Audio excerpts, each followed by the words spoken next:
ನನ್ನ ಹೆಸರು ದೇವರಾಜು ಅಂತ, ಕರ್ನಾಟಕ ರಾಜ್ಯ ಕಂದಾಯ ಇಲಾಖೆ ಗ್ರಾಮ ಸಹಾಯಕರ ಸಂಘದ ರಾಜ್ಯಾಧ್ಯಕ್ಷ. ಏನು ಈ ದಿನ 19/6/2025ರಂದು ರಾಜ್ಯಾದ್ಯಂತ ನಾವು ಗ್ರಾಮ ಸಹಾಯಕರು ಫ್ರೀಡಂ ಪಾರ್ಕ್ ಅಲ್ಲಿ ಒಂದು ಮುಷ್ಕರವನ್ನು ಹಮ್ಮಿಕೊಂಡಿದ್ದೀವಿ. ನಾವು ಡಿ ದರ್ಜೆ ನೌಕರರಾಗಿ ಸರ್ಕಾರ ಪರಿಗಣಿಸಬೇಕು ಅಂತ ಹೇಳಿ ಈ ಒಂದು ಫ್ರೀಡಂ ಪಾರ್ಕ್ ಅಲ್ಲಿ ಗ್ರಾಮ ಸಹಾಯಕರನ್ನ ಕರೆ ಕೊಟ್ಟಿದ್ದೀವಿ. ಇವತ್ತು ಘನ ಸರ್ಕಾರ ಸನ್ಮಾನ್ಯ ಮುಖ್ಯಮಂತ್ರಿಗಳು ಹಾಗೂ ಕಂದಾಯ ಸಚಿವರು ಗ್ರಾಮ ಸಹಾಯಕರನ್ನ ಪರಿಗಣಿಸಿ ಇವತ್ತು ನಮ್ಮ ಕಡತ ಗ್ರಾಮ ಸಹಾಯಕರ ಕಡತ 46 ವರ್ಷಗಳಿಂದ 100 ರೂಪಾಯಿಂದ ಇವತ್ತು ಗೌರವಧನವಾಗಿ 15,000 ರೂಪಾಯಿಂದ ಕಡತ ಇವತ್ತು ಯಾವುದೇ ಒಂದು ಸರ್ಕಾರ ಬಂದ್ರೆ ಕಡತ ರವಾನೆ ಆಗಿ 500, 1000, 2,000 ಅಂತ ಹೇಳಿ ಬರೀ ಗೌರವಧನವಾಗಿ ನಮ್ಮನ್ನ ನೋಡ್ತಾ ಇದ್ದಾರೆ. ನಾವಿವತ್ತು ನಮ್ಮ ಬೇಡಿಕೆ ಸರ್ಕಾರ ಗ್ರಾಮ ಸಹಾಯಕರನ್ನ ಡಿ ದರ್ಜೆ ನೌಕರರಾಗಿ ಪರಿಗಣಿಸಬೇಕು. ಸೇವಾ ಭದ್ರತೆ ಕೊಟ್ಟು ಗ್ರಾಮ ಸಹಾಯಕರು ನಿವೃತ್ತಿ ಆದ್ರೆ ಅವರು ಮರಣ ಹೊಂದಿದ್ರೆ ಅವ್ರಿಗೆ ಒಂದು 10 ಲಕ್ಷ ಇಟ್ಗಂಟು ಕೊಡಬೇಕು. ಅವ್ರಿಗೆ ಒಂದು ತಿಂಗಳ ಒಂದು ಪೆನ್ಷನ್ ಒಂದು 15,000 ಕೊಡಬೇಕು. ಅವರ ಮರಣ ಹೊಂದಿದ್ರೆ ಅವ್ರ ಮಕ್ಕಳಿಗೆ ಕೆಲಸ ಕೊಡಬೇಕು ಅಂತೇಳಿ ನಾವು ನಮ್ಮ ಮೂಲ ಬೇಡಿಕೆಗಳನ್ನು ಇಟ್ಕೊಂಡಿದ್ದೀವಿ. ಇವತ್ತು ಸನ್ಮಾನ್ಯ ಮುಖ್ಯಮಂತ್ರಿಗಳು, ಸನ್ಮಾನ್ಯ ಕಂದಾಯ ಸಚಿವರು ಇವತ್ತು ಎಲ್ಲ ನೌಕರರ ಬಂದವರಿಗೆ ಎಲ್ಲ ಇಲಾಖೆಗಳಲ್ಲಿನೂ ಇವತ್ತು ಕಾಯಮಾತಿ ಮಾಡಿದ್ದಾರೆ. ನಾವು 46 ವರ್ಷಗಳಿಂದ ನಾವು ಹೋರಾಟ ಮಾಡ್ಕೊಂಡು ಬಂದಿದ್ದೀವಿ. 2023ರಲ್ಲಿ ಬೆಳಗಾಮಲ್ಲಿ ಕಿತ್ತೂರು ರಾಣಿ ಚೆನ್ನಮ್ಮ ಒಂದು ಪಾದಯಾತ್ರೆ ಮೂಲಕ ನಾವು ಒಂದು ಒಳ್ಳೆಯ ಉಗ್ರವಾದಂಥ ಚಳುವಳಿಯನ್ನು ನಾವು ಬೆಳಗಾಮಲ್ಲಿ ಹಮ್ಮಿಕೊಂಡಿದ್ದೀವಿ. ಆ ಚಳುವಳಿಗೆ ಸನ್ಮಾನ್ಯ ಕಂದಾಯ ಸಚಿವರು ಕೃಷ್ಣ ಬೈರೇಗೌಡರು ಸಾಹೇಬರು ಬಂದು ಗ್ರಾಮ ಸಹಾಯಕರು ಇವತ್ತು ನಾನು ಕಂದಾಯ ಇಲಾಖೆಯಲ್ಲಿ ಸಚಿವನಾಗಿದ್ದೇನೆ, ನಿಮ್ಮ ಮೂಲ ಬೇಡಿಕೆ ಡಿ ದರ್ಜೆ ನೌಕರರಾಗಿ ಪರಿಗಣಿಸಬೇಕು ಅಂತ ನಿಮ್ಮ ಬೇಡಿಕೆ ಇದೆ. ಇವತ್ತು ನಾನು ಕಂದಾಯ ಇಲಾಖೆಯಲ್ಲಿ ಸಚಿವನಾಗಿದ್ದೇನೆ. ಈ ನಿಮ್ಮ ಬೇಡಿಕೆಗಳನ್ನ ಕಂದಾಯ ಸಚಿವರು ಸನ್ಮಾನ್ಯ ಮುಖ್ಯಮಂತ್ರಿಗಳ ಜೊತೆ ಚರ್ಚೆ ಮಾಡ್ತೀನಿ. ನಿಮ್ಮ ಕಡತವನ್ನು ತರಿಸ್ಕೊಳ್ತೀನಿ. ಡಿ ಗ್ರೂಪ್ ನೌಕರರು ಪರಿಗಣಿಸೋದು ನನ್ನ ಒಂದು ಇದಲ್ಲ. ಅದನ್ನ ಸಿಎಂ ಹತ್ರ ಮಾತಾಡಿ ಒಂದು ಸೇವಾ ಭದ್ರತೆ ಇಲ್ಲಾಂದ್ರೆ ಸಂಬಳ ಹೆಚ್ಚು ಮಾಡೋದು ಇಲ್ಲ ಒಂದು ಇಡ್ಗಂಟು ಕೊಡುವಂತ ವಿಚಾರ ನನ್ನ ಜವಾಬ್ದಾರಿಗೆ ಬರ್ತದೆ. ನಾನು ಅದನ್ನ ತೀರ್ಮಾನ ತಗೊಂಡು ನನ್ನ ಹಂತದಲ್ಲಿ ಏನ್ ಮಾಡ್ಬೇಕು ನಾನು ಮಾಡ್ಕೊಳ್ಳೋದಕ್ಕೆ ನಾನು ಪ್ರಾಮಾಣಿಕ ನಾನು ಮಾಡ್ಕೊಡ್ತೀನಿ. ನೀವು ಸ್ಟ್ರೈಕ್ ಕಾಲ್ ಅಪ್ ಮಾಡ್ಕೊಂಡು ನಿಮ್ಮ ಊರುಗಳಿಗೆ ಹೋಗಿ. ಬಹಳ ಬೇಜಾರಾಗ್ತದೆ. ನಾನು ನಿಮ್ಮ ಗ್ರಾಮ ಸಹಾಯಕರು ಇವತ್ತು ಸರ್ಕಾರಕ್ಕೆ ಒಂದು ಒಳ್ಳೆ ಉತ್ತಮವಾದಂತ ರೈತರಿಗೆ, ಬಡವರಿಗೆ, ದೀನದಲಿತರಿಗೆ, ಅಲ್ಪಸಂಖ್ಯಾತರಿಗೆಲ್ಲ ಮೂಲ ಹಳ್ಳಿಗಳಲ್ಲಿ ಕೆಲಸ ಮಾಡ್ಕೊಡ್ತೀರಿ. ಇವತ್ತು ನಮ್ಮ ಸರ್ಕಾರಕ್ಕೆ ಕೂಡ ಒಳ್ಳೆ ಗ್ರಾಮ ಸಹಾಯಕರಿಂದ ಒಳ್ಳೆ ಹೆಸರಿದೆ. ನಾನು ನಿಮ್ಮ ಬೇಡಿಕೆ ನೀಡಿರ್ತೀನಿ ಅಂತೇಳಿ ಅವರು ಮಾತು ಕೊಟ್ಟಿರ್ತಾರೆ.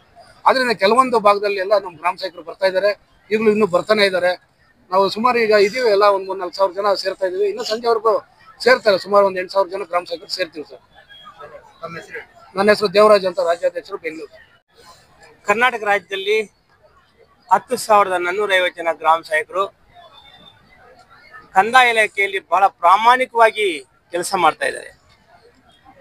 ಅವರ ಕೆಲಸದ ಪ್ರಾಮಾಣಿಕತೆ ಬಗ್ಗೆ ಈ ರಾಜ್ಯದ ಕಂದಾಯ ಸಚಿವರು ಬೆಳಗಾಮಲ್ಲಿ ಘಂಟಾಘೋಷವಾಗಿ ಪ್ರಶಂಸೆ ಮಾಡಿ ಪ್ರತಿ ಜಿಲ್ಲೆಯಲ್ಲೂ ಕಾರ್ಯಕ್ರಮಗಳು ಯಶಸ್ವಿ ಆದಾಗ ಅವರು ನಮ್ಮ ಕಂದಾಯ ಸಚಿವರು ಕೃಷ್ಣ ಬೈರೇಗೌಡರು ಗ್ರಾಮ ಸಹಾಯಕರನ್ನ ಮರಿದಂಗೆ ನೆನಪಿಸ್ತಾರೆ.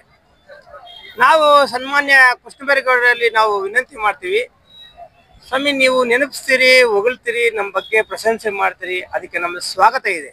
ಆದರೆ ನೀವು ಏನು ಬೆಳಗಾಮಲ್ಲಿ ನಮ್ಗೆ ಮಾತು ಕೊಟ್ರಿ, ಬೆಳಗಾಮಲ್ಲಿ ಏನು ಮಾತು ಕೊಟ್ರಿ ನೀವು? ನಾವು ಪಾದಯಾತ್ರೆ ಕಿತ್ತೂರು ರಾಣಿ ಚೆನ್ನಮ್ಮ ಗದ್ದಿಗೆಯಿಂದ ನಾವು ಪಾದಯಾತ್ರೆ ಮಾಡ್ಕೊಂಡು ಬಂದಾಗ ಬೆಳಗಾಮಲ್ಲಿ ನನಗೆ ಇವತ್ತು ನೀವು ಹೋರಾಟ ಕೈ ಬಿಡಿ, ನಾನು ಮಾನ್ಯ ಮುಖ್ಯಮಂತ್ರಿ ಜೊತೆಗೆ ಒಪ್ಪಿಸಿ ನಿಮ್ಗೆ ಸೇವಾ ಭದ್ರತೆ ಕಾಯಕ ಕಲ್ಪಿಸೋದು ನನ್ನ ಜವಾಬ್ದಾರಿ ಅಂತ ಮಾತು ಕೊಟ್ಟದ್ದು ಮಾನ್ಯ ಮಂತ್ರಿಗಳಿರ್ತಾವು. ನಾವು ಕೂಡ ತಮ್ಮನ್ನ ಈ ರಾಜ್ಯದ ಭವಿಷ್ಯ ಒಂದ್ಸಾರಿ ನೀವು ಭವಿಷ್ಯದ ಮುಖ್ಯಮಂತ್ರಿ ಅಂತ ನಾವು ಹೇಳಿದ್ವಿ.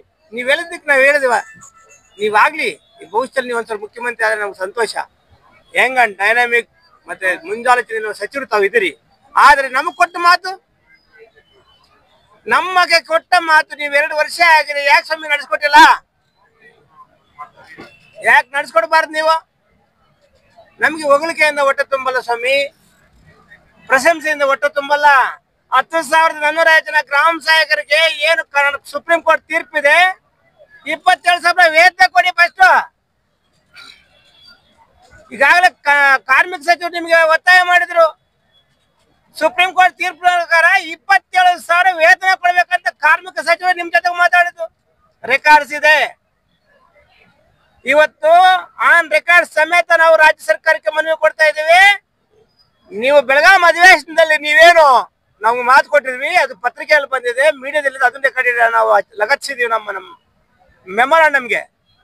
ಅದೇ ರೀತಿ ಸನ್ಮಾನ್ಯ ಸಂತೋಷ್ ಲಾಡ್ ಅವರು ಕೂಡ ಕಾರ್ಮಿಕ ಸಚಿವರು ನಿಮ್ ಜೊತೆಗೆ ಮಾತಾಡಿಸಿದಾಗ ನಾವು ಹೋಗಿದ್ ಮಾತಾಡಿ ಅವ್ರು ನೇರವಾಗಿ ಹೇಳಿದ್ರು, ನೋಡಪ್ಪ ನಾನು ಕಾರ್ಮಿಕ ಸಚಿವನಾಗಿ ಏನ್ ಸುಪ್ರೀಂ ಕೋರ್ಟ್ ತೀರ್ಪು ಉಲ್ಲಂಘನೆ ಮಾಡಕ್ಕಾಗಲ್ಲ, ಗ್ರಾಮ ಸೇವಕರ ಪರವಾಗಿ ನಾನೇ ಹೋರಾಟ ಮಾಡ್ತೀನಿ ಮಾನ್ಯ ಕೃಷ್ಣಬೈರೇಗೌಡ್ರೆ ಅಂತ ಪಾಪ ಅವ್ರು ಹೇಳಿದ್ರಾಗ ನೀವು ಹೂ ಅಂದ್ರಿ.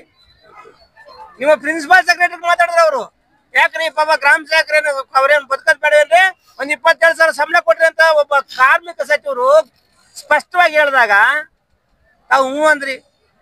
ಪ್ರಿನ್ಸಿಪಾಲ್ ಸೆಕ್ರೆಟರಿ ಅವರು 27,000ಕ್ಕೆ ಕಡತ ಶಿಫಾರಸು ಮಾಡಿದ್ರು.